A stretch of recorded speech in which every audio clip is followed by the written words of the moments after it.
March News Headlines.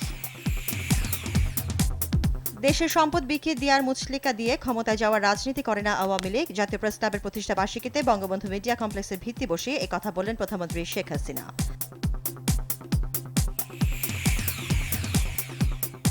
Awami লীগের 20তম সম্মেলন সফল করতে সকল প্রস্তুতি শেষ হয়েছে জানিয়ে সড়ক ও সেতুমন্ত্রী ওবায়দুল কাদের বললেন, সম্মেলনের মাধ্যমে আগামীতে দল পরিচালনায় শক্তিশালী নেতৃত্ব উপহার দিবে আওয়ামী লীগ।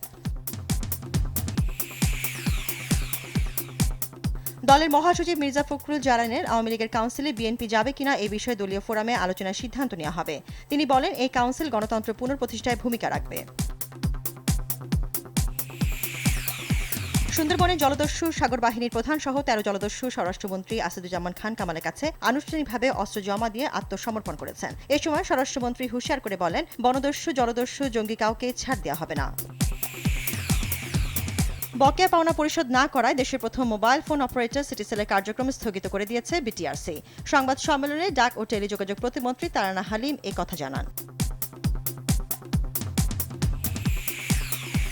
24 নভেম্বরের মধ্যে রামপাল বিদ্যুৎ কেন্দ্র প্রকল্প বাতিল ঘোষণা না করলে প্রত্যেকটি জেলা থেকে চল চল ঢাকা চল কর্মসূচির মাধ্যমে ঢাকার অভিমুখে যাত্রা করবে তেল, গ্যাস, খনিজ সম্পদ ও বিদ্যুৎ বন্দর রক্ষা জাতীয় কমিটি। গ্রাহকের 93 লাখ টাকা আত্মসাতের অভিযোগে দুর্নীতি দমন কমিশন দুদকের মামলায় পাবনায় অগ্রণী ব্যাংকের সাবেক 6 কর্মকর্তাকে কারাগারে পাঠিয়েছেন আদালত। আইন ভেঙে পদ্মায় ইলিশ শিকারের অভিযোগে ফরিদপুরের 9 জেলে গ্রেফতার।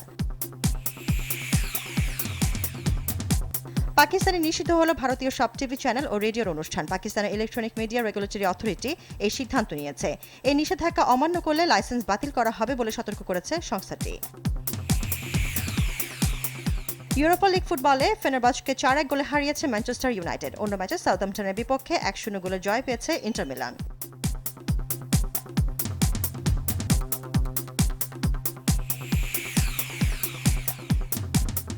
চট্টগ্রাম সিরিজের প্রথম টেস্টে বাংলাদেশের বিপক্ষে দ্বিতীয় দিনে ব্যাট করছে ইংল্যান্ড। অভিষেকে 5 উইকেট পেয়ে বেশ উচ্ছ্বসিত মেহেদী হাসান মিরাজ।